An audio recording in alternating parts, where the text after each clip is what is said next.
क्या बोलती पब्लिक, एकदम बढ़िया। तो कैसे आप सभी लोग, उम्मीद करता हूं सभी कोई स्वस्थ होंगे, मस्त होंगे, अपनी पढ़ाई लगातार जारी रखेंगे। मैं हूं किशन पांडे और यह है भारत का सबसे भरोसेमंद प्लेटफॉर्म फिजिक्स वाला। आई होप आप सभी लोग बहुत अच्छे होंगे और हमेशा की तरह अपनी पढ़ाई लगातार जारी रखेंगे।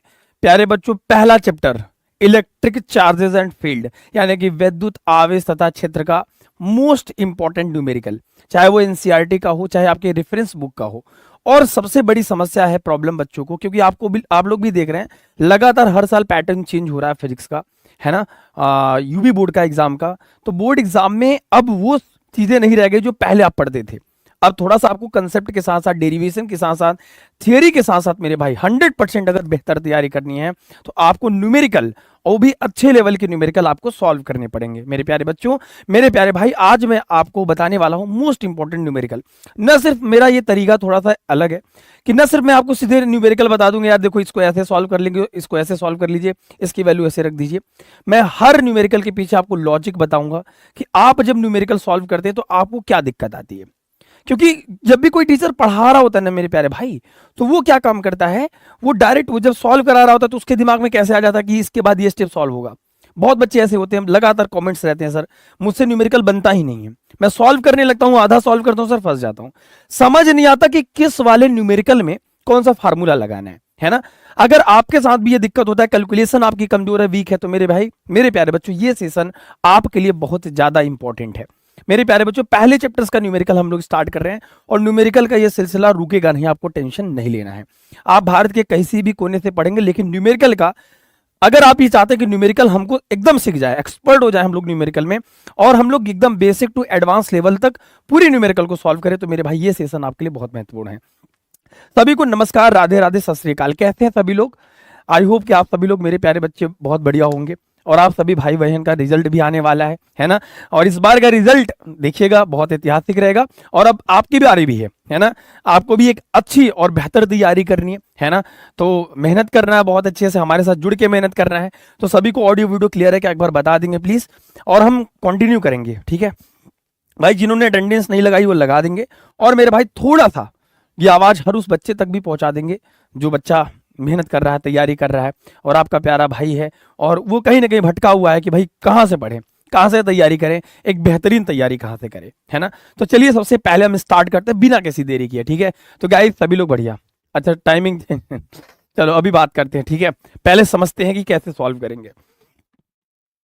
सबसे पहले जो प्रॉब्लम है मेरे प्यारे बच्चों की न्यूमेरिकल्स की, भारत के वो तमाम बच्चे जो पढ़ रहे हैं उनको सबसे ज्यादा बेसिक प्रॉब्लम है sir numerical, how to solve numerical. बहुत बच्चे ऐसे हैं मेरे प्यारे बच्चों, मेरे प्यारे भाई, आप ही की तरह हैं, उनको ये नहीं समझ में आता कि हम न्यूमेरिकल को कैसे सॉल्व करेंगे।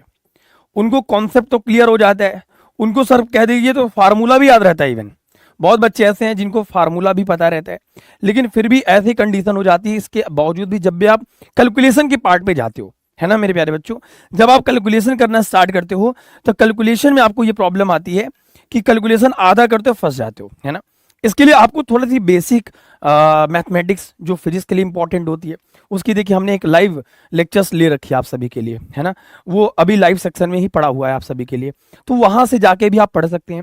लेकिन इसके बावजूद भी मेरे प्यारे भाई, अगर आपको दिक्कत होती है तो इस सेशन को थोड़ा आखिरी तक जरूर देखना है ना। फिर अगर कोई डाउट रह जाता है तो आप कमेंट कर दीजिएगा, है ना, कि सर हमको ये प्रॉब्लम है, हमने ये क्वेश्चन को यहां से समस्या रहती है। जो भी समस्या आपकी रहेगी मेरे प्यारे भाई, जो भी आप कमेंट करते हो, मैं एक एक कमेंट रीड करता हूं बैठ के, तो वो प्रॉब्लम्स हम किसी न किसी वीडियो के माध्यम से आपको उसको करा देंगे, ठीक है। चलिए मेरे भाई, अच्छा आएंगे भैया, रोज आएंगे तुम्हारे घर तक लाइव आएंगे, टेंशन नहीं लेना, ठीक है। आराम से पढ़ लेते हैं। दूसरी चीज है मेरे भाई, वो न्यूमेरिकल चाहे वो एनसीईआरटी को, बहुत बच्चे सोचते हैं कि सर एनसीईआरटी के क्वेश्चन हमसे नहीं बनते, और सर क्या एनसीईआरटी क्वेश्चन पूछा, बिल्कुल मेरे भाई, क्वेश्चन आप एनसीईआरटी के सॉल्व करिए, भले आपके पास आप पढ़ नहीं रहे हैं, लेकिन हम जो पढ़ाते हैं आपको एनसीईआरटी पैटर्न भी पढ़ाते हैं। पहले एक बार थियरी क्लियर रहेगा तो हम लोग न्यूमेरिकल को सॉल्व कर पाएंगे, ठीक है। तो यहां तक जो भी बेसिक चीजें ऐसी कि कैसे कैसे हम पढ़ेंगे, इस क्लास को कैसे कंटिन्यू करेंगे, होप्स हो कि आपके दिमाग में ये चीजें क्लियर हुई होंगी, है ना। तो एकदम बेसिक से स्टार्ट करते हैं पहले से, कि टॉपिक वाइज चलते हैं कि कौन कौन से क्वेश्चन कैसे कैसे पूछे जाते हैं, और हम आपको विथ लॉजिक कि कैसे आप सॉल्व करते हैं, और आप भी थोड़ा सा जब भी क्वेश्चन को देखिए तो आप भी मेरे साथ सॉल्व करने की कोशिश करिए, ठीक है मेरे प्यारे भाई। स्टार्ट करते हैं आज के सेशन को, ठीक है। अब जरा देखिए ध्यान से, जैसे हमारे पास पहला सवाल है, बहुत बेसिक सवाल है, कह रहा है क्या मेरे भाई, इलेक्ट्रॉन पर इतने गुलाम का ऋण आवेश होता है। इलेक्ट्रॉन एक है जिसके पास क्या है मेरे भाई, इतने गुलाम का नेगेटिव चार्ज है, किसी एक इलेक्ट्रॉन के पास इतना नेगेटिव चार्ज है। कह रहा है कि अल्फा कण पर how many electrons have alpha particle, है ना, अल्फा पार्टिकल पर कितने चार्ज होंगे, how many charge on the alpha particle आपसे पूछ रहा है। देखिए मेरी बात को ध्यान से समझिए, लॉजिक समझिए। क्वेश्चन में क्या गिवन है, याद रखिए, क्वेश्चन में आपको दिया है कि एक चार्ज की वैल्यू गिवन है, क्यू की वैल्यू गिवन है 1.6 इंटू 10⁻⁻⁻⁻⁻। देखो बोर्ड एग्जाम में क्या होता है मेरे प्यारे भाई, स्टेप मार्किंग का प्रोसेस होता है। तो आपको, आप भले पूरा न्यूमेरिकल ना सॉल्व कर पाए, लेकिन आपको प्रोसेस पता होना चाहिए सही में कि आप किन किन प्रोसेस का ध्यान देते हैं। ये बहुत जरूरी है आप सभी के लिए मेरे प्यारे बच्चों। तो क्या गिवन है और क्या आपसे पूछ रहा है, सबसे पहले अगर बहुत कमजोर हो, क्योंकि हम उन सभी बच्चों को चाहते हैं कि वो सभी बच्चे अच्छा स्कोर करें जो लगातार परेशान होते हैं कि सर हम कैसे करेंगे, कैसे स्कोर करेंगे, उनके लिए। ठीक है, सर साफ नहीं दिख रहा, अरे भैया कैसे नहीं साफ दिखेगा, है इतना बढ़िया दिख रहा, चमक रहा है, तुम कह रहे हो दिख नहीं रहा है। आओ ठीक है, आइए समझते हैं। अब देखिए मेरे भाई, कितना आवेश होगा आपसे पूछ रहा है, कितने नंबर्स ऑफ इलेक्ट्रॉन्स यानी कि कितने चार्ज होंगे। देखिए ध्यान से समझिए, अगर मैं आपको थोड़ा सा बताने की कोशिश करूं कि एक इलेक्ट्रॉन पर इतना चार्ज होता है, बने बात है, एक इलेक्ट्रॉन पर इतना कूलम का आवेश पाया जाता है, ये सबको पता है। इतने कूलम्स का चार्ज पाया जाता है किसी भी इलेक्ट्रॉन पर। देखिए अल्फा कण पर जो चार्ज होता है, अल्फा कण पर आवेश, अल्फा कण पर आवेश, अल्फा जो कण होता है मेरे प्यारे भाई, वो हीलियम के नाभिक का होता है, हीलियम के नाभिक का होता है। और हीलियम को लिखते हैं 2He4, 2He4।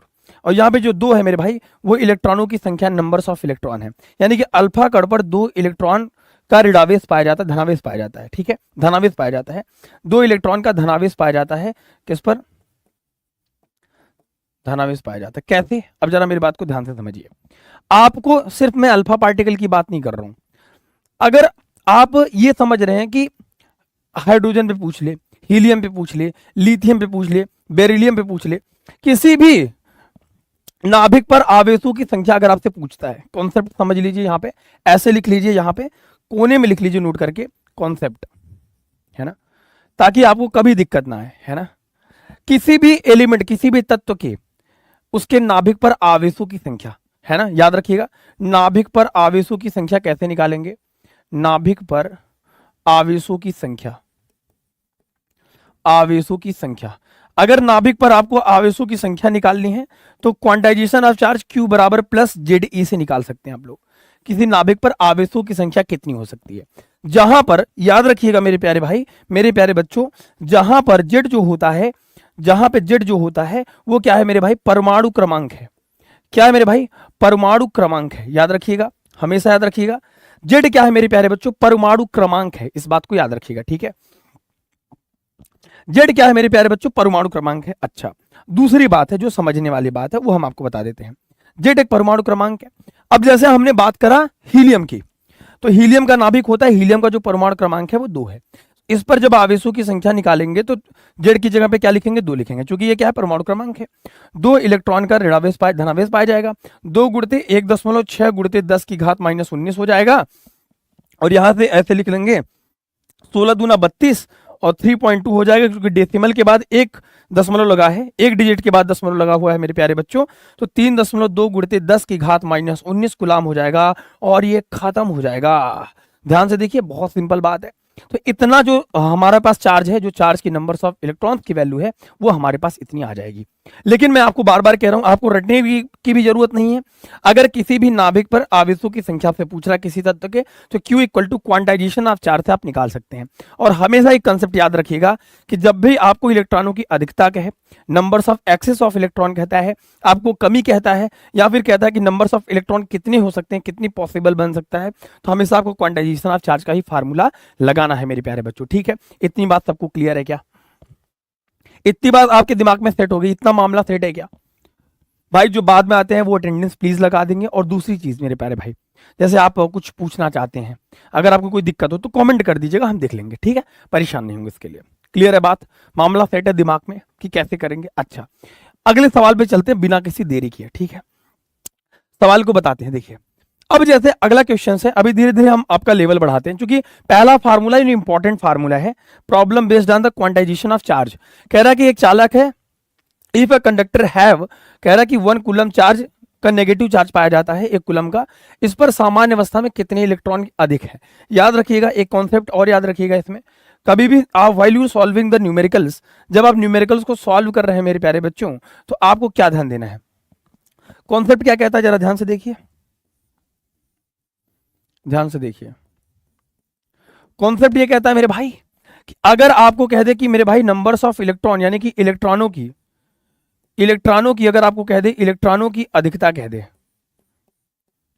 कमी कह दे, अधिकता कह दे, संख्या की बात कर दे, है ना, तो मेरे भाई या फिर संख्या की बात कर दे, तो जब संख्या इन तीनों में से कोई एक टर्म्स आएगा तो वहां पे एक ही फार्मूला इस्तेमाल होगा, यहां पे सिर्फ एक फार्मूला इस्तेमाल होगा, Q बराबर Q equals two plus minus में NE, जहां n क्या है मेरे भाई, नंबर्स ऑफ इलेक्ट्रॉन है, यानी कि इलेक्ट्रॉनों की संख्या है, नंबर्स ऑफ इलेक्ट्रॉन है यानी कि इलेक्ट्रॉनों की संख्या है मेरे प्यारे बच्चों, नंबर्स ऑफ इलेक्ट्रॉन। अच्छा मेरी बात को जरा और थोड़ा गौर से सुनिए, बीना मिश्रा कह रही है सर तो सुन ही नहीं रहा, भैया हम तो आप ही के लिए आए हैं, हम तुम्हारी नहीं सुनेंगे तो कैसे चलेगा, ऐसे थोड़ी चलता है, टेंशन मत लो, यहां देखो अभी सब बता देंगे तुमको, ठीक है। सवाल में सबसे पहले अगर बहुत कमजोर हो, बहुत बेसिक नहीं, बिल्कुल बेसिक उड़ा हुआ है, सोच रहे हो कि हम थोड़ा सा और इनहेंस कैसे कर सकते हैं, तो उसके लिए मैं आपको बताना चाहता हूं, देखिए ध्यान से, सोल्यूशन की बात कर लेते हैं मेरे प्यारे बच्चों, ध्यान से देखिए, आराम से सुकून से देखिए। कह रहा है 1 कूलम का ऋणावेश पाया जाता है, ठीक है, ध्यान से देखिए, यहाँ पे जो Q की वैल्यू गिवन है वो क्या गिवन है, ठीक है, ध्यान से देखिए, जो Q गिवन दैट है, गिवन दैट है मेरे भाई, वो Q की वैल्यू है 1 कूलम का नेगेटिव चार्ज है, सामान्य अवस्था में नंबर्स ऑफ इलेक्ट्रॉन कितने हो सकते हैं आपसे पूछ रहा है, Q बराबर क्या होता है मेरे भाई, प्लस माइनस NE होता है, बनी बात है, ठीक है, नंबर्स ऑफ इलेक्ट्रॉन पूछ रहा है, N equal to Q upon में E हो जाएगा, ठीक है। Q की वैल्यू मेरे प्यारे बच्चों 1 है, 1 अपॉन में 1.6 into 10 to the power minus में 19 कूलम होगा, डेसिमल हट जाएगा और ये जीरो बढ़ जाएगा, एक जीरो और बढ़ा सकते हैं, 16 कन्नम 16, 16 छक्का 96, 6.25 आ गया, भाई ध्यान से देखिए 6.25 आ गया डेसिमल, क्योंकि एक जीरो और कम किया हमने। हाँ एक बच्चे का है उमंग सिंह, मेरे भाई जब आप न्यूमेरिकल सॉल्व कर रहे हो तो आपको मेरे साथ ही सॉल्व करना है, अलग से नहीं बैठने जाना है भैया, ठीक है। हमने डेसिमल तो लगाया है, ध्यान से देखो मेरी बात को, डेसिमल तो लगाया है, एक जीरो बढ़ेगा, एक जीरो और कम होगा क्योंकि एक जीरो हमने एक्स्ट्रा बढ़ाया है, तो यहां से जो नंबर्स ऑफ इलेक्ट्रॉन आ जाएंगे वो 6.25 और ये ऊपर चला जाएगा तो 10 टू दी पावर 18 हो जाएगा, क्योंकि एक जीरो और कम करेंगे, ध्यान से समझिएगा। हमने क्या काम किया, 1 अपॉन में 1.6 से मल्टीप्लाई किया है, डेसिमल हटाने के बाद जीरो ही बढ़ेगा, है ना, एक जीरो और बढ़ाने के लिए एक जीरो इसका ले लिए, तो एक जीरो बढ़ाएंगे तो एक जीरो इसका कम हो जाएगा, इतना नंबर्स ऑफ इलेक्ट्रॉन मिल जाएगा और ये खत्म हो जाएगा। इतनी बात सबको चमक गई क्या, मामला सेट है क्या, मामला सेट है क्या, बता दो, मामला सेट है क्या भाई,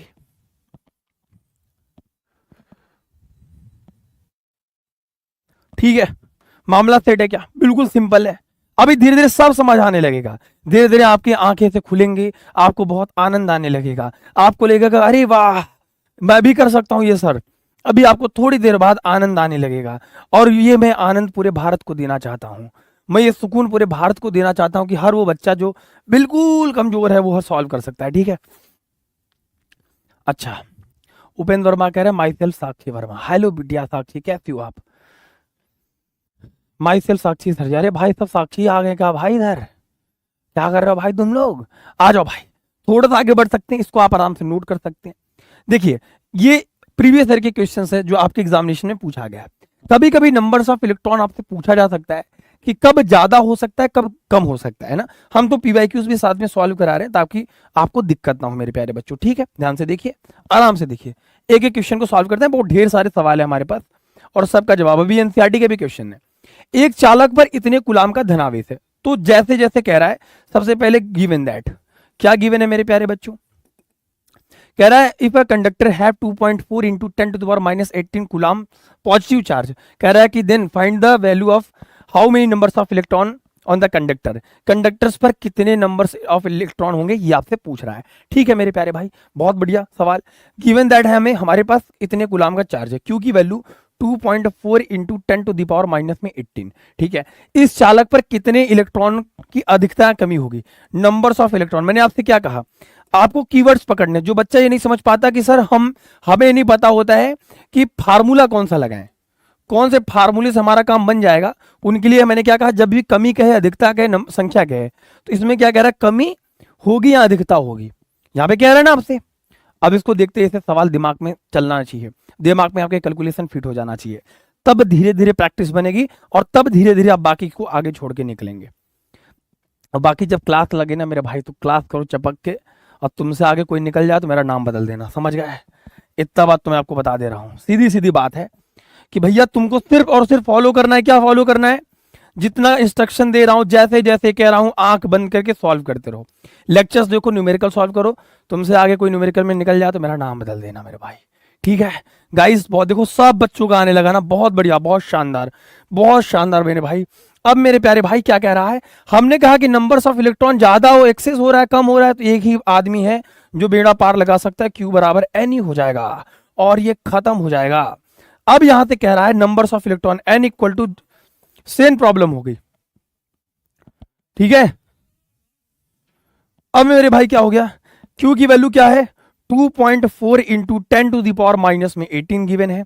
यहां पे एक इलेक्ट्रॉन पर डेसिमल लगा के 10 टू द पावर माइनस 19 कर लेंगे और खत्म हो जाएगा। डेसिमल हटाएंगे, ये हट जाएगा, कोई दिक्कत की बात नहीं होनी चाहिए। यहाँ पे 4 से काटेंगे, 4 चौक 16 और 4 छंग 24 कर लेंगे बहुत आराम से। ठीक है, यहाँ पे 4 एक कन्नम 4 कर ले, है ना, 4 एक कन्नम 4, 1.5 आ जाएगा क्या, लगभग, है ना, लगभग इतना आ रहा है। देखो ये खत्म हो जाएगा, -1 पावर बढ़ जाएगा, डेसिमल हटाएंगे 0 बढ़ जाएगा। यहाँ पे देखो बहुत बच्चे हैं जो कैलकुलेशन में प्रॉब्लम होती है, 1.5 के करीब है लगभग, मामला सेट है। ऊपर जाएगा, ये पूरा कर जाएगा 10 टू द पावर, सिर्फ 1 बचेगा ना, यहाँ पे 10 टू द पावर -1 बचेगा, ऊपर ले जाएंगे तो +1 हो जाएगा, डेसिमल हटाएंगे 0 बढ़ जाएगा, ये खत्म हो जाएगा। नंबर्स ऑफ इलेक्ट्रॉन कितने हो गए, इतना आंसर हो जाएगा और ये खत्म हो जाएगा। क्या कहते हो गाइस, आनंद आ रहा है धीरे धीरे, आनंद आ रहा है धीरे धीरे। आओ आगे बढ़ते हैं, थोड़ा सा लेवल अब आपका बढ़ाते हैं मेरे प्यारे भाई, है ना, थोड़ा सा लेवल बढ़ाने की कोशिश करते हैं धीरे धीरे, है ना।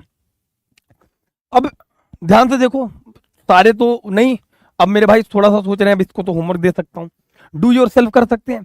किसी वस्तु में इतने कूलाम से धनात्मक कितने इलेक्ट्रॉन निकाले जाए ज्ञात करिए। तो मेरे प्यारे भाई बच्चे, तो आपको क्या काम करना है, इसका कमेंट में जवाब देना है, डू योर सेल्फ, खुद से थोड़ा जवाब दीजिए और थोड़ा सा और ताकतवर बनिए। ठीक है मेरे प्यारे भाई, चलिए एनसीईआरटी का एक सब्जेक्टिव क्वेश्चन है जिसको हम लोग सॉल्व करते हैं, फिर हम इसके बाद एमसीक्यू कुछ कराएंगे, फिर आपको फिर न्यूमेरिकल पे, टफ न्यूमेरिकल पे हम लोग चलने वाले हैं। ठीक है, 2 रीजन है, ऐसे ही आपके एग्जामिनेशन में पूछा जाता है और आप देख सकते हैं एनसीईआरटी का 1.5 एक्सरसाइज का क्वेश्चन नंबर है। और क्या सवाल पूछ रहा है मैं आपको बताता हूं, देखो सिंपल है, बहुत परेशान नहीं होना। पहला सवाल है, इसमें कारण और क्यों के सवाल आपके 3 मार्क्स के पूछे जाते हैं। आपको मैं ये भी बता देता हूं, 3 मार्क्स के आपके एग्जामिनेशन में क्वेश्चन पूछे जाते हैं, है ना, ये फिक्स्ड है कि कारण और क्यों, है ना, रीजन ऐसा क्यों होता है। पहला सवाल है, ध्यान से पढ़िएगा, कह रहा है स्थिर वैद्युत क्षेत्र रेखाएं, इलेक्ट्रिक फील्ड लाइंस जो होती हैं वो कॉन्टिन्यूअस होती हैं, है ना, सतत वक्र होती हैं, अर्थात कोई वैद्युत रेखाएं एकाएक नहीं टूट सकती, क्यों। यानी कि जो वैद्युत क्षेत्र रेखाएं होती हैं वो एकाएक टूट नहीं सकती हैं, रीजन क्या हो सकता है ये आपको बताना है। हाँ बेटा चलो, बहुत अच्छा, अरे सवाल आ गया क्या उसका पीछे वाले का, बहुत बढ़िया, बहुत शानदार भाई, ये तो अच्छी बात हो गई तुम लोग के लिए। ठीक है, चलो भाई गाइस आ जाओ, चलो दिमाग में कुछ बात चमकी नहीं, देखो ये थियरी का सवाल है।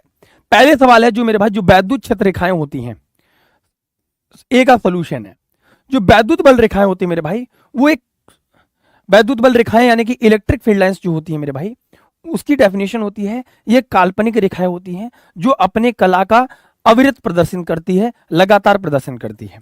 यानी कि जो वैद्युत क्षेत्र रेखाएं होती है हमेशा वो कॉन्टिन्यूअस होती हैं, एक टूट फूट के नहीं होती हैं। आप ऐसे देख सकते हैं, हमेशा ये क्या काम करती है, धनावेश से निकलती हैं। अगर पॉजिटिव चार्ज है, हमारे पास नेगेटिव चार्ज है, पॉजिटिव से निकलेंगे मेरे प्यारे बच्चों, और नेगेटिव में क्या हो जाएंगे, चली जाएंगे बहुत आराम से। चलो, पॉजिटिव से निकलेंगी, पॉजिटिव से निकलेंगी, और नेगेटिव में cut cut cut cut cut cut cut चली जाएंगी।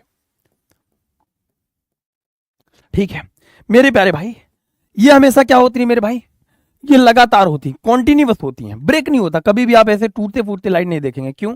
क्योंकि अगर ब्रेक होंगे तो वहां पे इलेक्ट्रिक फील्ड लाइंस नहीं होंगी। अगर वैद्युत क्षेत्र रेखाएं कहीं पे टूटेंगी, टूटने का इन द सेंस यहाँ पर एक नहीं टूट सकती, टूटने का रीजन आप ये लिख सकते हैं, अगर टूटेंगी तो वहां पर वैद्युत क्षेत्र रेखाएं नहीं होंगी। यहां पे लिखेंगे, अगर कारण पूछ रहा है तो कारण हेडिंग डाल के आप लिख सकते हैं, कारण पूछा जाता है। कारण के लिए मेरे प्यारे बच्चों पूछा जाता है, यदि वैद्युत क्षेत्र रेखाएं, वैद्युत क्षेत्र रेखाएं ऐसे पूछा जाता है, ऐसे सब्जेक्ट में आपको लिखना पड़ेगा रीजन। इसको कॉपी में मेरे प्यारे भाई नोट कर लीजिएगा, बहुत जरूरी है आप सभी के लिए। अच्छा ठीक है बेटा तनिष्का, अभी हम चाह रहे हैं ना आपके थोड़े से दूध के दांत टूट रहे हैं, तो थोड़ा सा धीरे धीरे चलते हैं, फिर हम लेवल आपका बढ़ा देंगे। थोड़ा समझो मेरी बात को।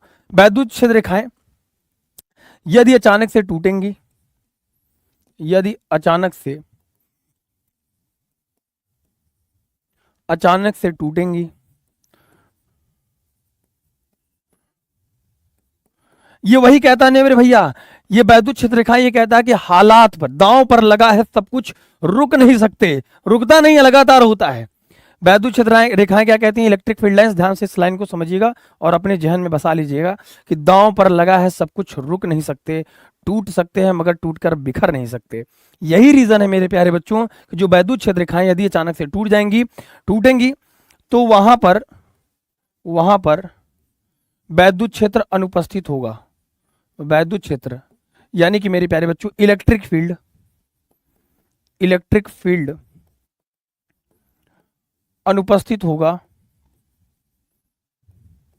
जो कि संभव नहीं है, जो कि संभव नहीं है मेरे प्यारे बच्चों। ठीक है, अच्छा दूसरी रीजन समझ लीजिए, दूसरा सवाल क्या कह रहा है, यहां पे ऑप्शन नंबर बी क्या कह रहा है, ध्यान से देखो।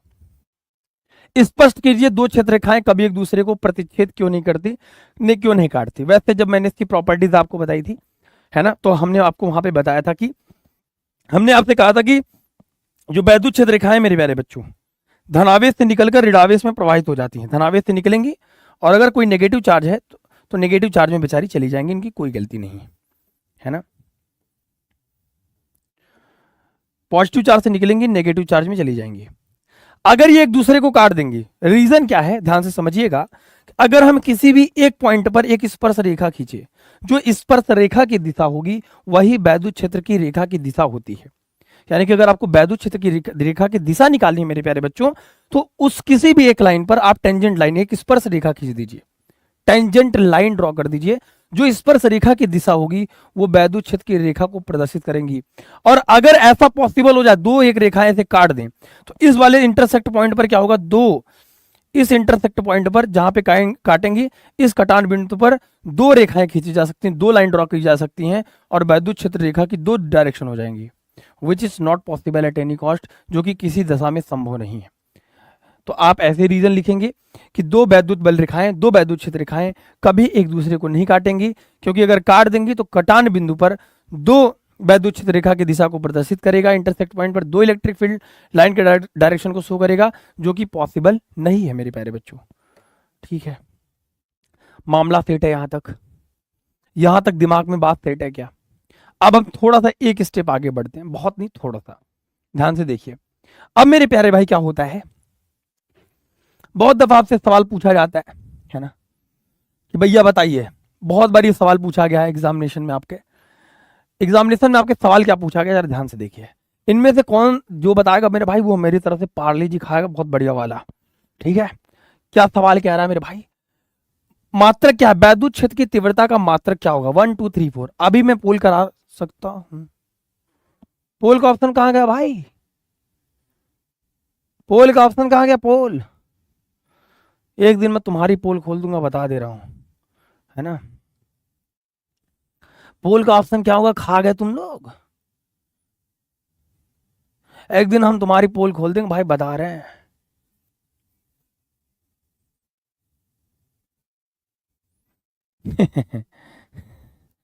हाँ बेटा, हम पागल हैं लेकिन फिजिक्स के लिए पागल हैं।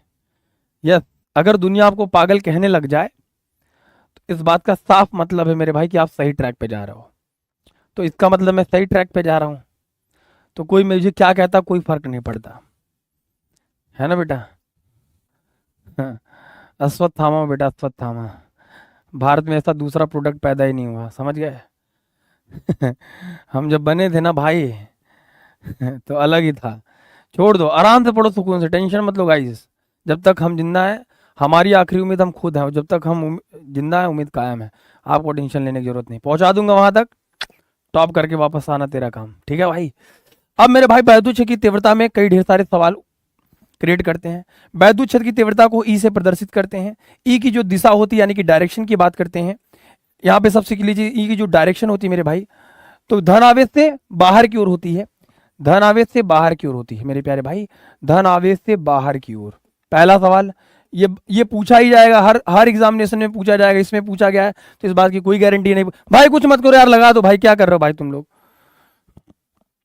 और मेरे भाई वैद्युत क्षेत्र की तीव्रता का जो फार्मूला होता है, ई बराबर होता है मेरे प्यारे भाई एफ अपॉन में क्यू नॉट होता है, ठीक है। यानी कि एकांक परीक्षण आवेश, जो परीक्षण आवेश होता है, जो चार्ज होता है, वो जितना ज्यादा बल का अनुभव करता है उसकी वैद्युत क्षेत्र की तीव्रता कहलाती है मेरे प्यारे भाई। और एफ अपॉन में क्यू नॉट होता है, बल का मात्रक मेरे भाई न्यूटन होता है। और न्यूटन अपॉन में क्या हो जाएगा मेरे प्यारे बच्चों, कूलम हो जाएगा। तो न्यूटन अपॉन में कूलम हो जाएगा और ये खत्म हो जाएगा। यहां से दूसरा ऑप्शन सही है, ठीक है। यहां तक मामला सेट है, दिमाग में बात। चलिए अगले सवाल पे चलते हैं मेरे प्यारे बच्चों, मेरे प्यारे भाई। भूलना नहीं हमको तुम, ठीक है, भूलना नहीं। चलो, वैद्युत क्षेत्र विक्षेपित कर सकता है, इलेक्ट्रिक फील्ड जो होता है वो किसको विक्षेपित कर सकता है। इन विच ऑफ द फॉलोइंग, जो इलेक्ट्रिक फील्ड लाइंस डिफेक्ट किसको अपने रास्ते से हटाने की कोशिश कर सकता है, तुम बताओ। डिस्ट्रैक्ट कर सकता है, बताओ तुमको कौन डिस्ट्रैक्ट कर सकता है, वही ना जिसके लिए तुम परेशान हो। वो कौन थी जो मुस्कुरा के चली गई। ऐसा दिन लाओ भाई कि ये दिन ही ना देखना पड़ जाए। बताओ भाई, जल्दी क्लास में कमेंट करो, फिर हम आगे बढ़ते हैं मेरे प्यारे भाई। एक्स किरणें, अच्छा एक्स किरणें, न्यूट्रॉन, अल्फा कण, गामा किरण। भाई देखो, एक आवेश है, वैद्युत क्षेत्र किसका होगा मेरे भाई, चार्ज का। इलेक्ट्रिक फील्ड का मतलब है मेरे भाई वैद्युत क्षेत्र। इलेक्ट्रिक का मतलब होता है मेरे प्यारे बच्चों, इलेक्ट्रिक का मतलब होता है मेरे भाई वैद्युत, और वैद्युत का मतलब होता है हमेशा चार्ज। वैद्युत का मतलब हमेशा क्या है मेरे भाई, आवेश। और आवेश के क्षेत्र को हम क्या कहेंगे मेरे प्यारे बच्चों, वैद्युत क्षेत्र कहेंगे। अब इसको डिस्ट्रैक्ट करना है, तो इसी के जोड़ का कोई आदमी आना चाहिए। तुम्हें कौन डिस्ट्रैक्ट कर सकता है, जो तुमसे बढ़िया हो, तुम्हारे लेवल का हो, वही तुमको डिफीट कर सकता है, डिस्ट्रैक्ट कर सकता है। तो मेरे भाई न्यूट्रॉन पर आवेश नहीं भैया, अल्फा कण पर क्या होता है आपने देखा होगा, +2 इलेक्ट्रॉन का आवेश पाया जाता है, ये आवेश है भाई, बाकी सब किरणें हैं मेरे भाई, समझ गए। तो अल्फा कण पर आपको पता है कि अल्फा जो पार्टिकल्स होते हैं उस पर +2 इलेक्ट्रॉन का धनावेश पाया जाता है, जरा ध्यान समझो, +2 इलेक्ट्रॉन का धनावेश पाया जाता है। तो यही ना डिस्ट्रैक्ट कर सकता है, सिर्फ 3, ऑप्शन नंबर सी। और किसी के अंदर क्षमता नहीं है मेरे प्यारे भाई। समझ में आ रही मेरी बात, मेरी बात क्लियर है। यहां तक मामला सेट है क्या, यहां तक मामला सेट है क्या। चलो इसके थोड़े से एक स्टेप को हम आगे बढ़ाते हैं, थोड़ा सा बढ़ाते हैं, ठीक है, बहुत नहीं, थोड़ा सा बढ़ाने की कोशिश करते हैं। न्यूमेरिकल बहुत है मेरे प्यारे भाई, हल्के में नहीं लेना है, ठीक है।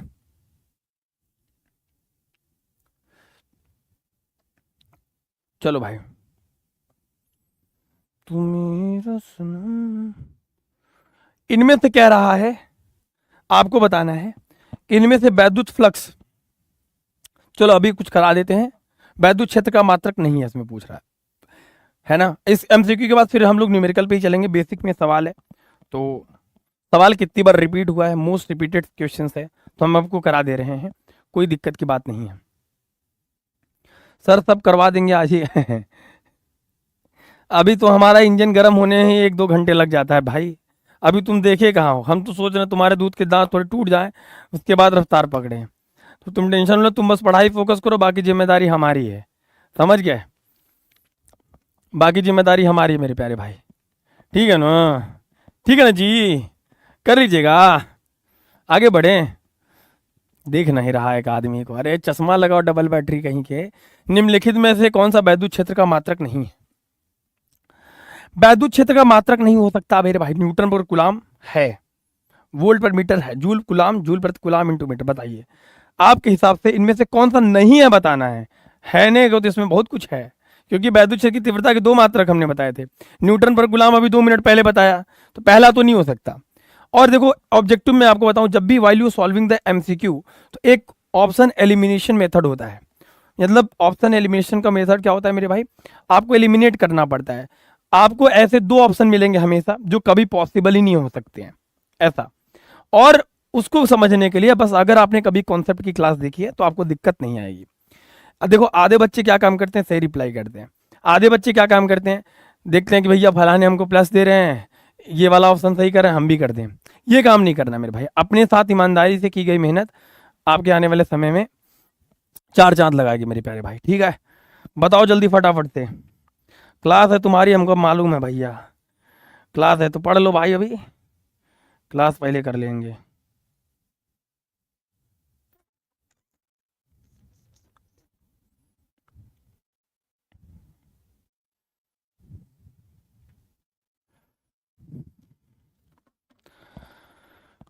देखो एक चीज समझ लो, आप आराम से सोच सकते हो, सोचने वाली बात है। अगर हम कह रहे हैं कि ना जूल प्रति कूलाम की बात कर रहे हैं, बाय सर संडे को 3 और 4 दो ऑप्शन सही हो गया, नहीं नहीं एक ही ऑप्शन सही है। वोल्ट अपॉन में मीटर तो ठीक है, चलो ठीक है। जूल प्रति कूलाम होगा कि नहीं होगा, या फिर ये, अब इन दोनों में से एक होगा। 3 और 4 हम ये बता देते हैं, क्वेश्चन नंबर 2 का आंसर आपको कमेंट में बताना, बहुत सिंपल है यार। जो कमेंट करेगा उस कमेंट पे हार्ट रेट किया जाएगा, ऐसे ही ये हमारा दिल उसके पास जाएगा और आपके पास रहेगा, ठीक है भाई? न्यूमेरिकल बच्चे चिल्ला रहे, न्यूमेरिकल पे सॉल्व करते हैं, आइए चलते हैं, ठीक है भाई? आ जाओ न्यूमेरिकल पे सॉल्व करते हैं।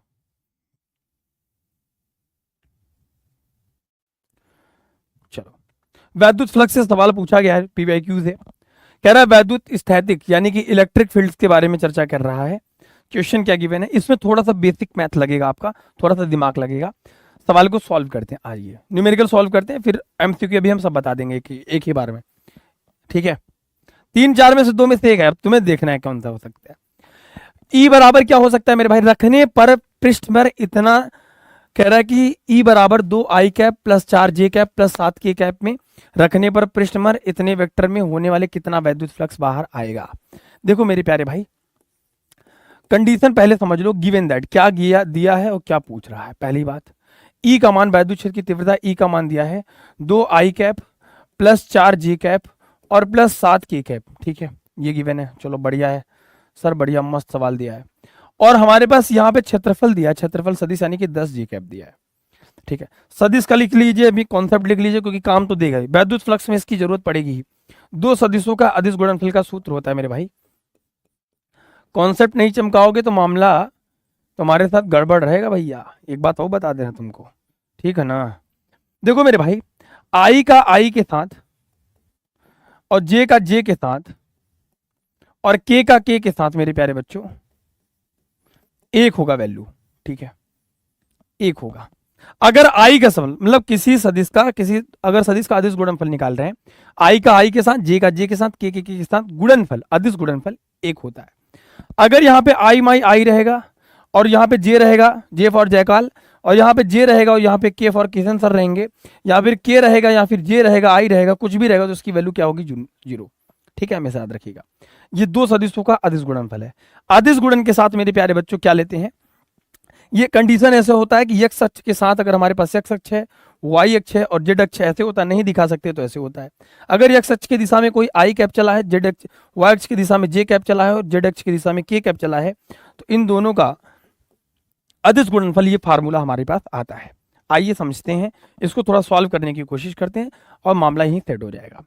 फ्लक्स बराबर, फ्लक्स का सूत्र होता है फाई बराबर E into D A cos theta, या फिर ई इंटू में डी ए होता है ना? दो सदिशों का अदिश गुणनफल, क्योंकि क्षेत्रफल सदिश भी एक सदिश राशि है, ठीक है, वैद्युत क्षेत्र की तीव्रता भी अदिश राशि है। और मैंने मेरे प्यारे बच्चों आपको बताया था कि जो वैद्युत फ्लक्स होता है, इलेक्ट्रिक फ्लक्स होता है, वो दो बात पे डिपेंड करता है। ठीक है, जो फ्लक्स होता है, इलेक्ट्रिक फ्लक्स होता है मेरे प्यारे बच्चों, इलेक्ट्रिक फ्लक्स यानी कि जो वैद्युत फ्लक्स होता है मेरे प्यारे भाई, वो दो बात पे डिपेंड करता है, हमेशा याद रखिएगा। वैद्युत फ्लक्स दो बात पे निर्भर करता है, एक वैद्युत क्षेत्र की तीव्रता और एक क्षेत्रफल सदिश, यानी कि एक इंटेंसिटी पर डिपेंड करेगा, और एक मेरे भाई क्षेत्रफल सदिश यानी कि एरिया वेक्टर, क्षेत्रफल सदिश यानी कि एरिया वेक्टर, है ना, एक एरिया वेक्टर पे डिपेंड करेगा। ये फ्लक्स का डेफिनेशन होता है बेसिक, है ना। और क्षेत्रफल सदिश हमेशा तल के लंबवत होता है, परपेंडिकुलर टू द सरफेस होता है। कभी कभी फ्लक्स की डायरेक्शन भी पूछ सकता है ना, इस बात को याद रखिएगा। फ्लक्स की डायरेक्शन भी आपके पेपर में मेरे प्यारे भाई पूछ सकता है। थोड़ा सा और हम बेसिक से जाके आपको समझाते हैं, थोड़ा और बहुत बेसिक से जाके समझाते हैं, मेरी बात को ध्यान समझिए। जो इलेक्ट्रिक फ्लक्स होता है वो दो बात पर डिपेंड करती है, फाई बराबर ईडीए फार्मूला होता है, यानी कि एक फ्लक्स की इंटेंसिटी कितनी है, उसकी ताकत कितनी है, और एक उसका एरिया वेक्टर। एरिया वेक्टर जैसे मान लो इसका ये एरिया है परपेंडिकुलर टू द सरफेस, हमारे पास ये हथेली है, area vector perpendicular to the surface, ऐसे है परपेंडिकुलर टू द सरफेस, मेरे गाल पे परपेंडिकुलर टू द सरफेस, मेरे माथे पे परपेंडिकुलर टू द सरफेस, मेरे ऐसे पे परपेंडिकुलर टू द सरफेस। समझ आ रही मेरी भाई बात? तो हमेशा तल के लंबवत होती है क्षेत्रफल सदिश की दिशा। ठीक है, आराम से समझिए। अब मेरे प्यारे भाई यहीं पे अदिश गुणनफल निकालना बिल्कुल आसान है। देखो यहाँ पे फाई बराबर क्या हो लिख लेंगे, दो आई कैप, और ये ऐसे स्टेप आपको सॉल्व लिखना पड़ेगा, तब आपको मार्क्स मिलेंगे, अदरवाइज कोई मतलब नहीं निकलेगा। 2i cap plus 4j cap और प्लस 7k कैप है मेरे प्यारे भाई। ठीक है, यहां पे डॉट प्रोडक्ट क्या हो जाएगा, 10j कैप हो जाएगा। ठीक है, आई का आई तो है ही नहीं, जे भी जे है, सिर्फ जे है, के नहीं है, तो जे का सिर्फ जे के साथ करेंगे, क्योंकि अगर इसका गुणा इसमें करेंगे तो जीरो हो जाएगी, क्योंकि आई का जे के साथ वैल्यू क्या हो जाएगी, जीरो, जे का के साथ वैल्यू जीरो, इसका इसके साथ जीरो, इसका इसके साथ जीरो, सिर्फ यही बचेगा ना। तो फाइव बराबर हमारे पास क्या बचेगा, 4 इंटू में 10, और यहाँ पे जे डॉट जे बचेगा, जे का जे के साथ वैल्यू क्या हो जाएगी मेरे प्यारे बच्चों, 1 10 चौक 40, फाइव बराबर कितना हो जाएगा मेरे भाई, 40 हो जाएगा, और ये खत्म हो जाएगा। क्लियर है, दिमाग में मामला सेट है, इतनी बात। जो भाई बाद में है वो थोड़ा टेंडेंस लगा देंगे। ये दो सदिशों का अदिश गुणनफल है, dot product of the two vectors, dot product of the two vectors, ये फार्मूला होता है। डॉट के साथ कॉस थीटा लेते हैं, डॉट प्रोडक्ट लेंगे मेरे प्यारे बच्चों, डॉट प्रोडक्ट की बात करेंगे, दो सदिशों का अदिश गुणनफल, डॉट प्रोडक्ट की बात करेंगे तो कॉस थीटा आपको लेना रहता है। ठीक है, इसलिए फाइव बराबर ईडीए कॉस थीटा होता है ना। और आपको डॉट प्रोडक्ट नहीं लेगा तो आपको मेरे भाई अगर क्रॉस प्रोडक्ट लेंगे, यानी कि क्रॉस प्रोडक्ट लेंगे, यानी कि सदिश गुणनफल लेंगे, तो यानी कि क्रॉस लगा रहेगा तो वहां पे साइन थीटा लेते हैं। ठीक है, चलो जैसे जैसे वैल्यू आएगी हम आपको बताते रहेंगे, बहुत इसमें घबराने की समझाने की जरूरत आपको नहीं पड़ेगी। मामला सेट है, मामला सेट होना भी चाहिए भाई, ऐसे कैसे चलेगा गाइस। एनसीईआरटी का क्वेश्चन है, एनसीईआरटी के सवाल हमेशा अच्छे होते हैं, अच्छे माने जाते हैं। इसको थोड़ा सा मतलब अगर हमको टाइम भी लगे तो कोई गम नहीं है, लेकिन समझना इंपॉर्टेंट है आप सभी के लिए। समझ जाओगे, बहुत टफ भी नहीं है, देख के डरना है एनसीईआरटी का। एनसीईआरटी को थोड़ी लैंग्वेज को पकड़नी पड़ती है, मेरी बात को समझिए, है ना। सवाल क्या करे मेरे भाई, एक समान वैद्युत क्षेत्र में, थोड़ा सा लेवल बढ़ रहा है लेकिन घबराइए मत, आपका भाई आपके सामने खड़ा है, कोई सवाल बहुत महंगा नहीं होता, हल्का होता है। ठीक है, चलो सवाल कह रहा है कि एक समान वैद्युत क्षेत्र, यूनिफॉर्म इलेक्ट्रिक फील्ड की वैल्यू इतनी न्यूटन पर कूलाम है। यहां से देखो, हमेशा देखो तुम किसी ना किसी चीज को पकड़ोगे कैसे। यहां पे देखो वैद्युत क्षेत्र की तीव्रता की जो यूनिट है, ये गिवन है न्यूटन पर कूलाम। आपने एक बात पकड़ी कि जो वैद्युत क्षेत्र की तीव्रता यानी कि इंटेंसिटी ऑफ इलेक्ट्रिक फील्ड की जो यूनिट होती है, मात्रक होता है मेरे प्यारे बच्चों, वो क्या होता है, ये होता है ना। एक बात पकड़ में आई, समझ में आया। फिर क्या, इस वैद्युत क्षेत्र से 10 सेंटीमीटर भुजा के वर्ग के उस पार से कितना तल वाई जेड के तल के समांतर गुजरने वाला फ्लक्स होगा। ठीक है, चलो सवाल में एक तो सेट है कि ई की वैल्यू गिवन है ना, ई की वैल्यू गिवन है, और वैद्युत क्षेत्र का जो साइड है, वर्ग, वो ये गिवन है, और वाई जेड के समांतर है। इसका मतलब देखो, जब डायरेक्शन आपको नहीं पता होते ना, अच्छा टाउ बराबर पी साइन थीटा पे भी लगाना है, पी साइन थीटा क्यों लगाना है, फ्लक्स पूछ रहा भैया, फ्लक्स फाई। सेम क्वेश्चन है, बहुत टफ क्वेश्चन नहीं भैया, सेम क्वेश्चन है भाई। 2 मिनट लेगा और ये क्लियर हो जाएगा।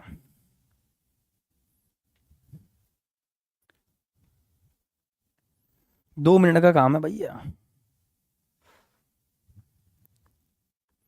चले आगे भैया।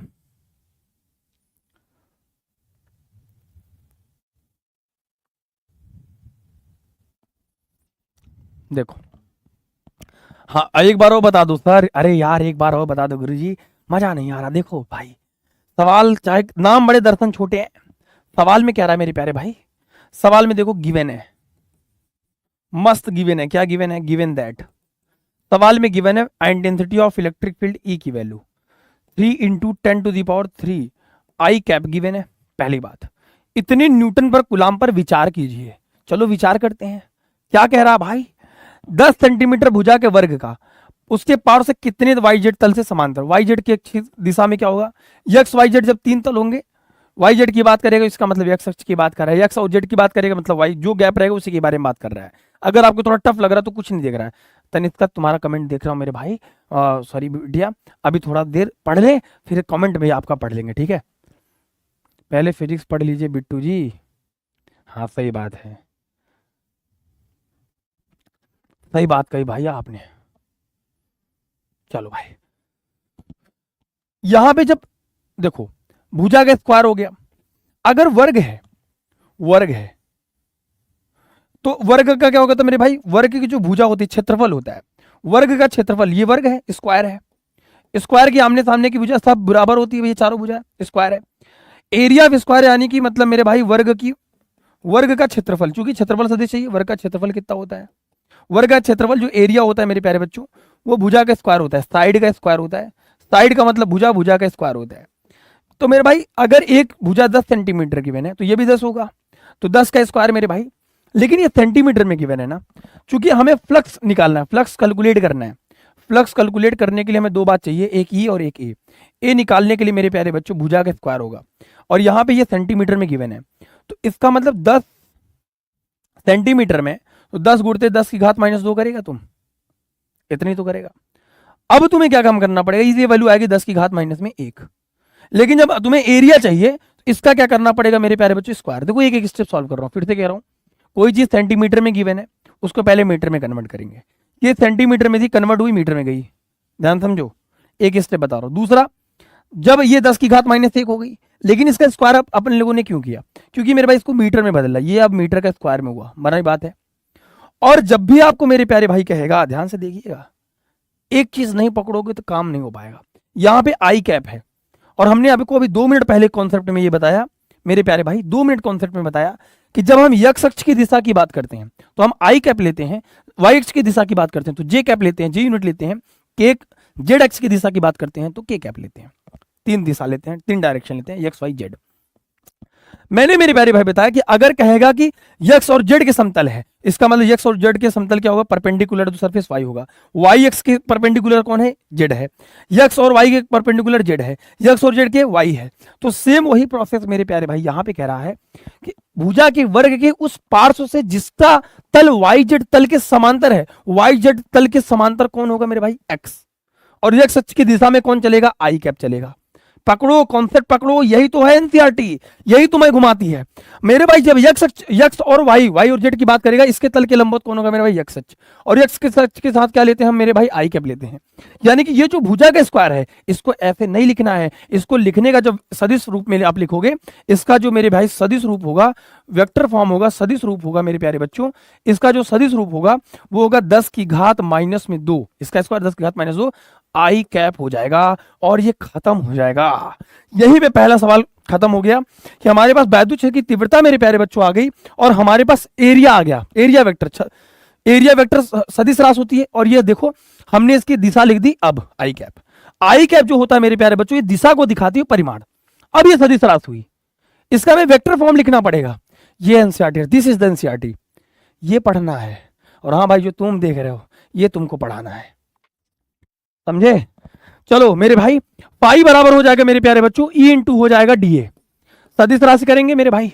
अब यहां पे क्या होगा मेरे प्यारे बच्चों, तू मेरा सनम, देखो मेरे प्यारे भाई, अब कुछ नहीं बदला मेरे दोस्तों, मुझे माफ कर दो। ई की वैल्यू 3 × 10⁻³ आई कैप है। अब इसका डॉट प्रोडक्ट निकालना आसान है ना, थोड़ा साफ लिखना पड़ेगा वरना बब्बा हमारा टेंशन में आ जाएगा, गुरुजी क्या कर रहा है तुम, थोड़ा साफ लिखूंगा, ये देखो यहाँ पे 3 गुणते 10 की घात 3 आई कैप होगा। अब इसका डॉट प्रोडक्ट किसके साथ लेंगे, 10 की घात -2 आई कैप। अरे यार तुम कहां से आ जाते हो, 10 की घात -2 आई कैप। ठीक है, आई का आई के साथ एक हो जाएगा, इसका मल्टीप्लाई कर देंगे। फाइव बराबर 3 गुणते 10 की घात एक बचेगा, यानी कि 3 धामा 30, फाइव बराबर 30 आ जाएगा। बोलो मामला सेट है क्या? सर किसको पढ़ाना है? आदिश भाई जाने दो यार, होते रहेंगे तमाशे ताउम्र, तुम अपने सिर्फ किरदार का ध्यान रखना, समझ गए? वक्त से पहले हाथों से लड़ा हूं मैं, अपनी उम्र से कई साल बड़ा हूं मैं। अरे मेरी लाइन मेरे पे चेप दिए भाई, मोहम्मद इरशाद, अरशाद अरशाद। चलिए बहुत बढ़िया। क्लियर है, मामला सेट है। देखो दो चीजें हैं जिसको आपको पकड़ना पड़ेगा। यहां पे यही मामला तुम्हें पकड़ना था, छोटी सी मामला थी जिसको पकड़ना था। किसके किसके दिमाग में आ रही है? मात्रक जिसको लिखना है मेरे भाई, मात्रक लिखना है, यूनिट सिंपल है, मैं बताता हूं। फाइव बराबर क्या होते हैं, ई इंटू डी ए करते हो। इसका क्या होता है मेरे प्यारे बच्चों, न्यूटन पर कुलाम होता है, इसका मीटर का स्क्वायर। लिख दो न्यूटन पर कुलाम इंटू मीटर का स्क्वायर, न्यूटन इंटू मीटर का स्क्वायर अपॉन में कुलाम। ठीक है, चलो एक मामला सेट हो गई। अगर यही पे मेरे प्यारे बच्चों यक्स जेड होता तो वाई कैप लेते, यक्स जेड होता तो हाँ वाई की दिशा में तो जे कैप लेते, लेकिन यहाँ पे आई कैप इसीलिए लिखा, इसका सदिश रूप लिखना था, पहले मीटर मतलब फिर सदिश रूप लिखना। ठीक है, सिम अच्छी सवाल है, बढ़िया बढ़िया सवाल है।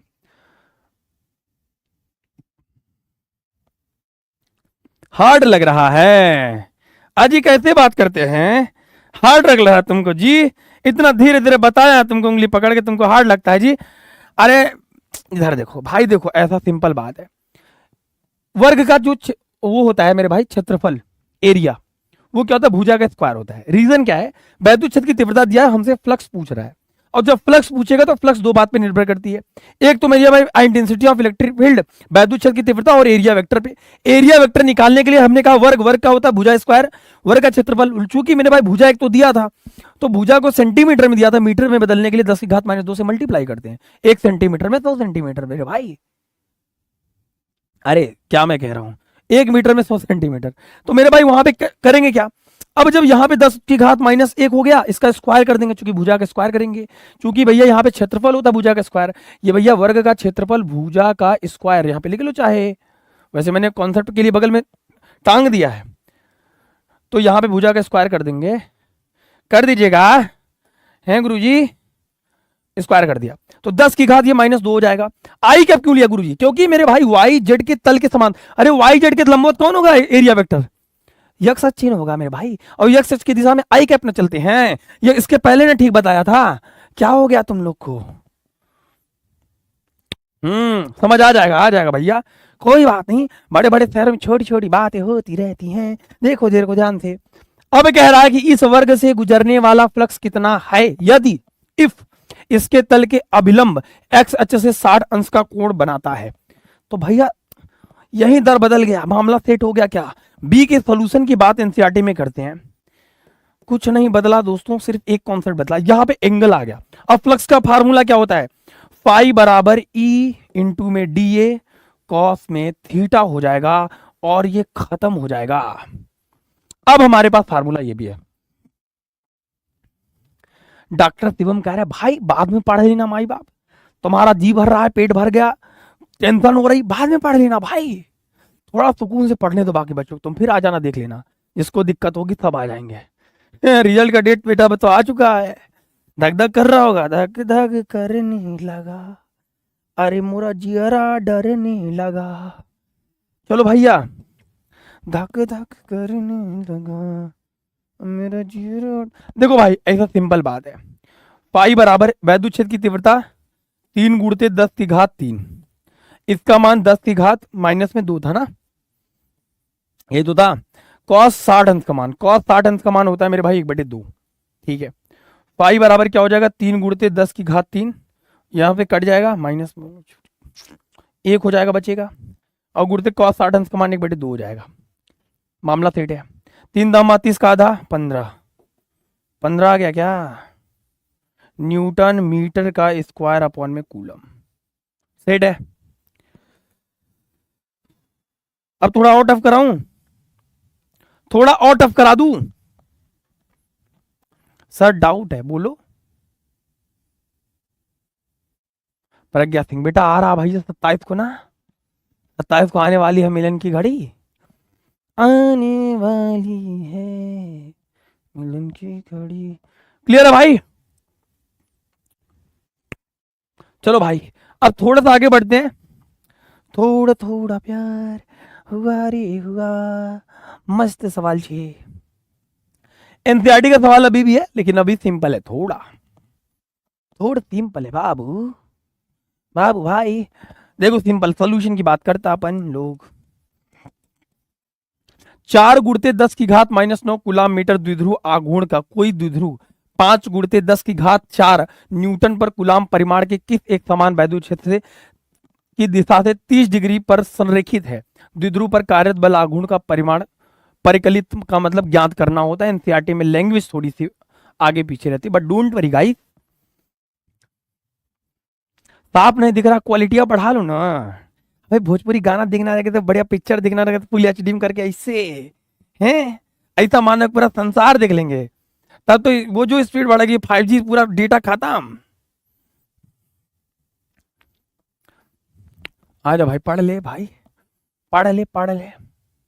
कूलाम इंटू मीटर कह रहा है, चलो बढ़िया बात है। इसका मतलब पी की वैल्यू गिवन है, गिवन दैट क्या सवाल है, पी की वैल्यू वैद्युत द्विध्रुव आघूर्ण की वैल्यू 4 गुणित 10 की घात -9 कूलाम इंटू मीटर गिवन है। ठीक है, कह रहा है कोई द्विध्रुव 4 गुणित 10 की घात 5 न्यूटन के परिमाण के एक समान वैद्युत क्षेत्र, ई की वैल्यू गिवन है 5 गुणित 10 की घात 4 न्यूटन पर कूलाम, है ना। 30 डिग्री कोण पर, थोड़ा दिमाग लगाओगे यहाँ पे 30 डिग्री वाला थोड़ा सा वो कर रहा है, मामला अलग कर रहा है।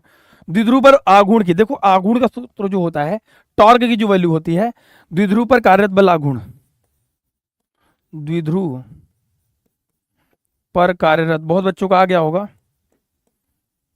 बल आघूर्ण टाउ बराबर क्या हो जाएगा मेरे प्यारे बच्चों, पीई साइन में थीटा हो जाएगा।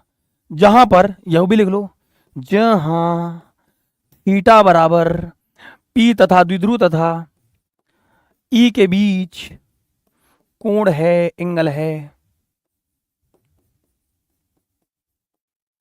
एंगल है क्या, एंगल बेसिकली होता है जिद, तो जीत का घाव भी मायने नहीं रखता। हाँ जिद हो तो जीत का घाव भी मायने नहीं रखता, सही बात है।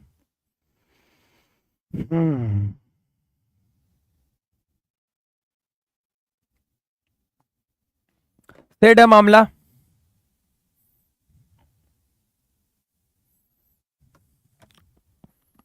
आया किसी का, नाइस थायरीज, समझ तो आ ही गया होगा, मामला तो सेट ही हो गया होगा। अब तो फार्मूला भी बगल लिखा हुआ है तो लगाने में देर किस बात की। भैया टाउ बराबर, ध्यान से देखो, पी की वैल्यू क्या है 4 गुणित 10 की घात 9, ई की वैल्यू क्या है 5 गुणित 10 की घात 4। ठीक है, साइन में 30 डिग्री, साइन 30 अंश का मान 1/2,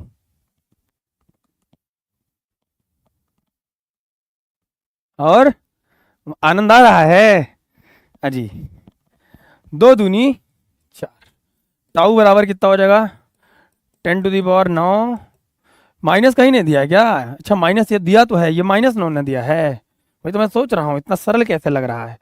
-9 और ये फिर कितना हो जाएगा भैया, 2 दूनी 4, 2 से कट गया, 5 दूनी 10 हो गया, 10 इंटू 10⁵, ये हो जाएगा 5 दूनी 10, 10⁵, 10⁻⁹ न्यूटन मीटर। छाप लीजिए, आगे बढ़े भाई।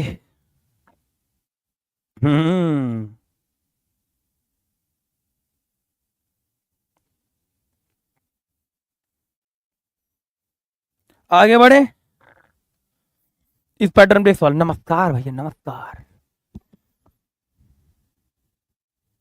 किसी दिन अच्छा अबू जैद भाई बता देंगे, ठीक है, परेशान मत हो, वो भी बता देंगे, वो भी दिन आ जाएगा।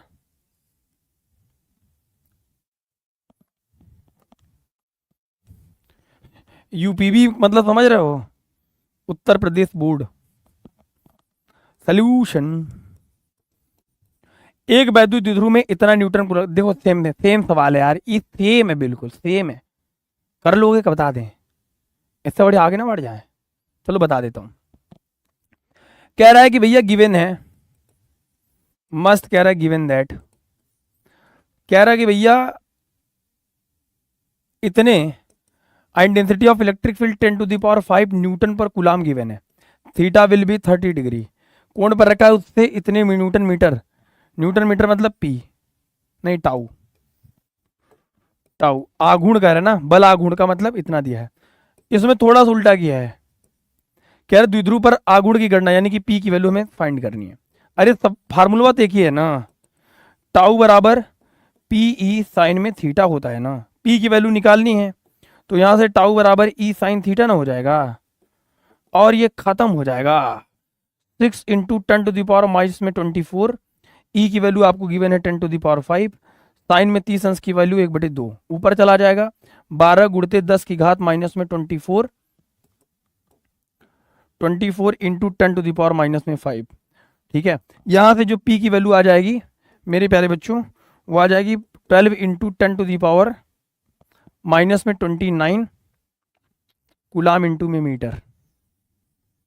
बताओ, सिंपल है, ठीक पहले जैसे था, थोड़ा सा अटपटा था लग रहा था, लेकिन हमने उसको खत्म कर दिया। क्लियर है, मामला सेट है, मामला तो सेट ही हो गया होगा यार।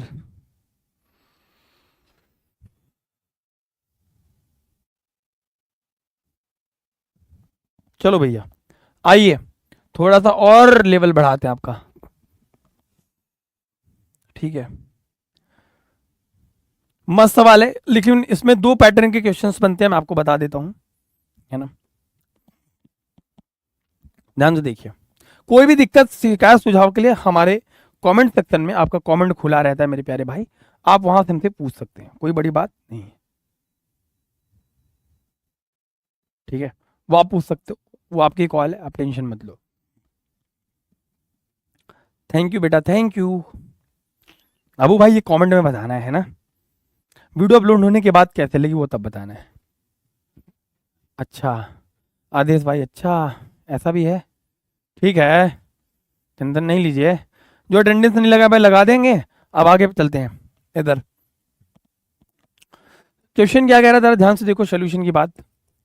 इसमें 2 कंडीशन बनता है, कह रहा है एक कूलाम का एक स्थिर वैद्युत आवेश 8 सेंटीमीटर भुजा वाले घन के केंद्र पर स्थित है, घन के किसी एक फलक से, है ना, उसके साइड से बाहर आने वाले फ्लक्स की गणना करिए। देखो जो घन होता है, मम्मी बक्सा देखे हो, मम्मी बक्सा,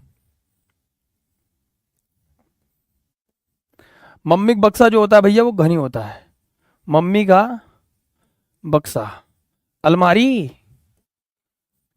वो क्या होता है भैया, उसके 6 फलक होंगे, कभी निकालोगे वो 6 फलक देखने को तुमको मिलेगा। रीजन बिंग, अब वो कह रहा है कि उसके किसी एक कूलाम के स्थिर की 8 सेंटीमीटर, देखो भुजा मैटर नहीं करती, क्योंकि जो फ्लक्स होता है मेरे प्यारे भाई वो 2 बात पर डिपेंड करता है, एक इंटेंसिटी ऑफ इलेक्ट्रिक फील्ड वैद्युत क्षेत्र की तीव्रता, और एक एरिया वेक्टर पे, पहली चीज। तो जब वो ये तब लगाते हैं जब हमें इंटेंसिटी ऑफ इलेक्ट्रिक फील्ड यानी कि वैद्युत क्षेत्र की तीव्रता दी रहे, इस सवाल में ऐसा नहीं है, यहां पे गॉस की प्रमेय लगेगा, गॉस की प्रमेय क्लोज सरफेस के लिए वैलिड है, यानी कि अगर कोई क्लोज सरफेस है, कोई फुटबॉल है, मम्मी का बक्सा, अलमारी है, कोई कोई ऐसी कंडक्टिंग प्लेट है जो पूरी तरीके से बंद है, वहां पे हमेशा गॉसियन सरफेस लगेगा, वहां पे गॉसियन पृष्ठ के फॉर्मूले भी इस्तेमाल होंगे। तो यहां पे लिखेंगे गॉस के थ्योरम से, according to the Gauss theorem.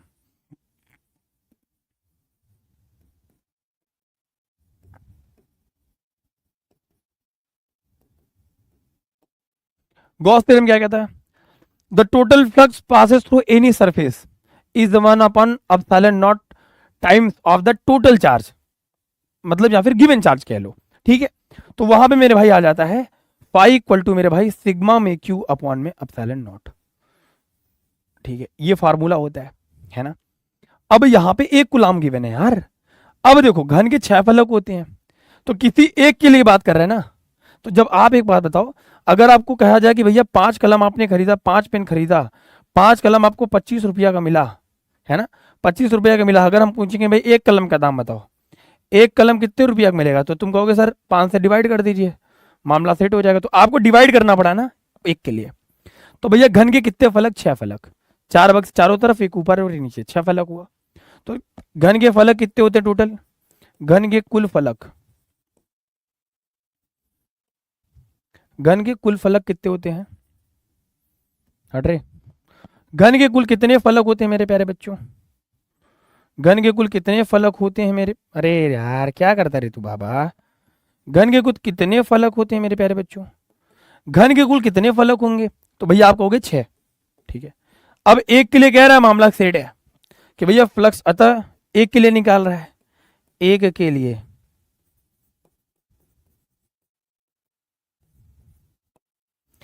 लिए फाइव बराबर 1/6 से भाग देंगे, क्यू अपॉन में एप्सिलॉन नॉट, क्यू की वैल्यू क्या है 1, 1 अपॉन में 6 इंटू एप्सिलॉन नॉट की वैल्यू रख देंगे, 8.85 इंटू 10⁻⁻, में 12 हो जाएगा और ये खत्म हो जाएगा।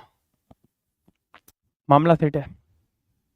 दिमाग में बात चमक गई क्या, सिंपल लग रहा है, कोई दिक्कत लग रही है, नहीं लगनी चाहिए। अगर ये कहता घन के केंद्र पर रख सकता था, सेंटर पे रख सकता था, फिर आपको ये डिसाइडेड नहीं होता, एक फलक एक साइडेड नहीं होता, तब आप कितना करते, तब direct sigma Q upon epsilon not कर देते, कोई दिक्कत कोई फर्क नहीं पड़ता। दिमाग में आ रहा होगा ये इसका कोई काम नहीं है, सिर्फ डिस्ट्रैक्ट करने के लिए दिया है। कुछ लोग लाइफ में आपके ऐसे होते हैं जो कोई काम के नहीं होते, सिर्फ आपको डिस्ट्रैक्ट करते हैं इधर उधर की बात में। सिंपल है, क्लियर है, आनंद आया भैया। क्यों न जा छोड़ कर हमें, कि दिल अभी भरा नहीं। कहाँ जाओगे यार, रुको ना, इतना मस्त तो क्लास चल रही है खींच के, मस्त एक नंबर। आ जाओ, एक सवाल और बढ़िया वाला करते हैं, क्या कहते हो, मस्त करते हैं, एक सवाल और बढ़िया वाला करते हैं, क्या कहते हो, अरे बोलो ना यार, एक सवाल और मस्त करते हैं, डन, आ जाओ आ जाओ, अरे बोलो यार।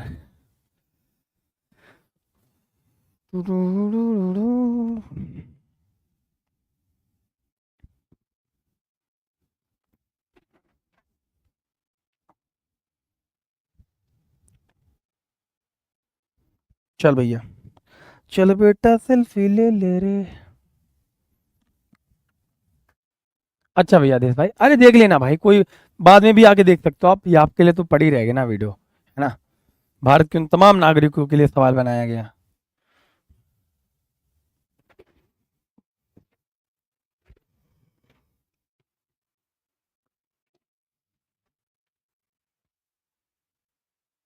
ठीक है, आ जाओ, सारे सवाल करेंगे, एक एक करके करेंगे, ठीक है।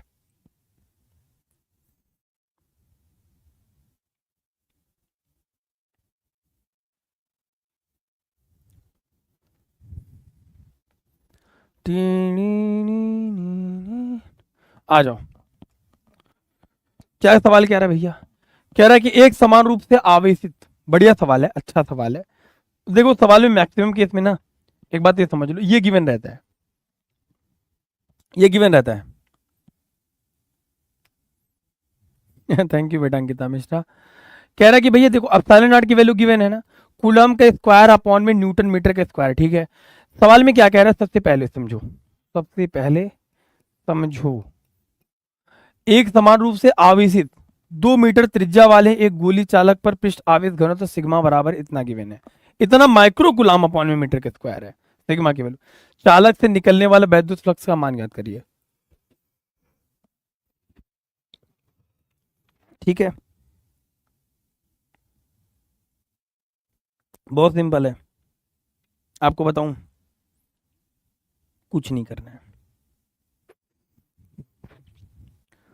ठीक है। आप सोचो कि अगर हमारे पास कोई एक ऐसा कंडक्टर है जो गोली चालक है, गोली चालक का मतलब क्या होगा, ये पृष्ठ जो होगा वो बंद पृष्ठ होगा। दिमाग थोड़ा सा लगाओ, मैं पहले कंसेप्ट पे चलता हूं, क्योंकि एनसीईआरटी का क्वेश्चन है और अच्छा सवाल है। जब पृष्ठ बंद होगा तो हमेशा गॉसियन पृष्ठ लगेगा, यानी कि गॉस की प्रमेय लगेंगे, बराबर बात है। गॉस की प्रमेय से लिखेंगे, गॉस की प्रमेय से, according to the Gauss theorem, pi बराबर क्यू अपॉन में एप्सिलॉन नॉट होता है। अरे यार ये क्या हो गया, इसको कम करो तो एकदम ही कम हो जाता है, ज्यादा करो तो एकदम ही ज्यादा हो जाता है, ओवरलोड कर देता है। ये वैसे फार्मूला होता है गॉस की प्रमेय का, बराबर बात है। ठीक है सर, इतनी बात सबको क्लियर है, नहीं हो रही तो हम बताते हैं आपको। सवाल में ये नहीं सवाल कह रहा है, सवाल में क्या गिवन है, पकड़ो। एक सौर आवेशित 2 मीटर त्रिज्या के लिए, यानी कि जो आर की वैल्यू गिवन है वो 2 मीटर गिवन है त्रिज्या, अब वो त्रिज्या गोली की त्रिज्या है, ठीक है, ये गिवन है। चलो ये बात समझ में आई। सिग्मा की वैल्यू दी, पृष्ठ आवेश घनत्व सिग्मा बराबर क्या होता है, 80 माइक्रो कूलम गिवन है। 80 गुणते 10 की घात, इसको -6 कह लो, कूलम इंटू मीटर का स्क्वायर कर लो।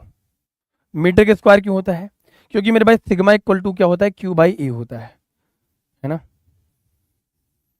यानी कि एकांक क्षेत्रफल पर जितना ज्यादा आवेश का वितरण होगा उसका पृष्ठ आवेश घनत्व कहलाएगा, और गोले के पृष्ठ पर है।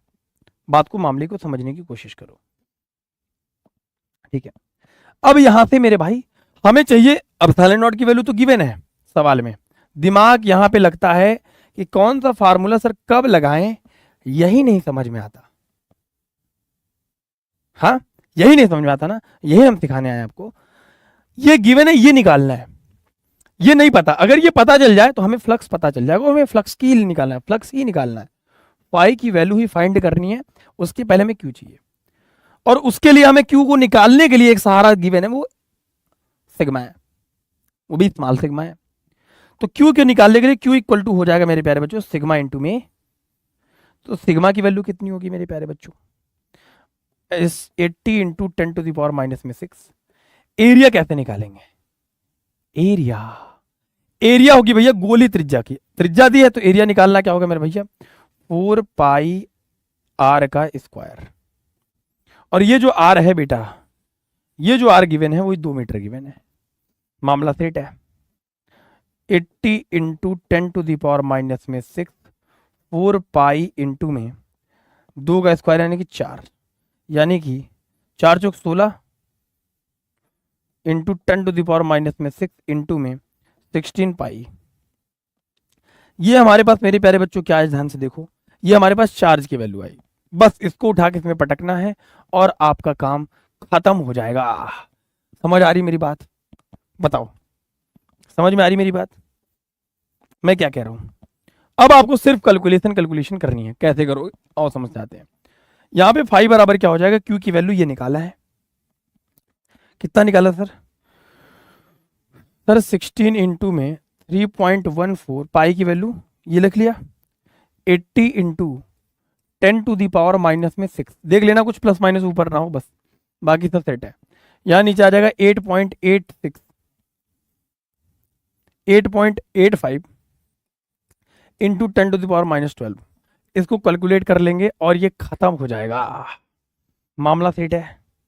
कोई दिक्कत तकलीफ परेशानी किसी को,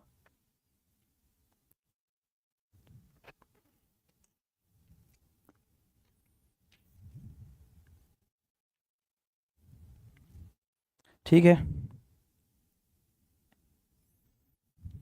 सब क्लियर है, मजा आ गया। ड्रीम है आपसे मिलना, अंकिता मिश्रा कह रहे सर मेरी लाइफ का सबसे बड़ा ड्रीम है आपसे मिलना, इतना मेहनत करूंगी कि मैं पीडब्ल्यू की टीचर से मिल सकूं, मेरी लाइफ का सबसे बड़ा गोल है।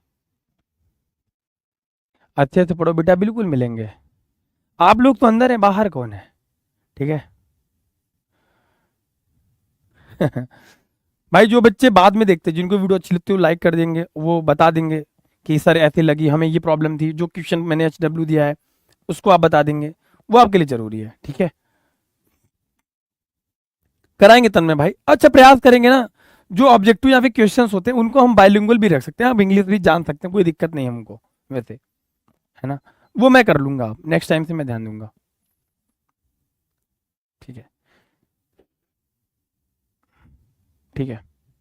बैच का शेड्यूल बेटा बैच ले लो, वैसे भी आज लास्ट डेट होगी, है ना, आप देख लो, आपकी कॉल है, अपने भाई बहन को भी बता दो, है ना। सेट है मामला सबका, मामला सबको सेट है। चलो बहुत बढ़िया, बहुत शानदार, बहुत बढ़िया। देखो बहुत सिंपल होता है, बहुत कुछ खास था नहीं, है ना। ऐसी कोई सवाल थी जो इसमें आपको नहीं समझ में आया हो, सब समझ में आता है, बस थोड़ा थोड़ा मेहनत करना पड़ता है मेरे भाई, और सब ठीक हो जाता है। आ जाओ भाई, एक एमसीक्यू दें आपको, अब एक एमसीक्यू कर लेते हैं।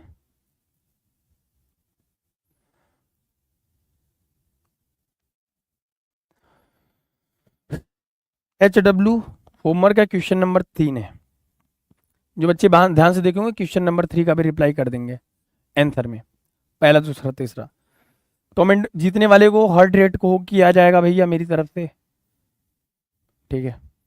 क्या कह रहा है मेरे प्यारे भाई, एक प्रोटॉन है एक इलेक्ट्रॉन पर एक समान वैद्युत क्षेत्र में स्थित है, ठीक है। उन पर बल लगने वाले वैद्युत बल बराबर होंगे, परिमाण बराबर होंगे, त्वरण बराबर होंगे, त्वरणों के बीच परिमाण बराबर होगा। अच्छा सवाल है, तो इसको HW दिया जाए आपको, और आराम से करिएगा, ठीक है, टेंशन मत लीजिएगा। हाँ सर 2026 में रिजल्ट आएगा तो गिफ्ट मिलेगा। सर मैं आपकी ऑल क्लासेस फ्री देख लेता हूँ।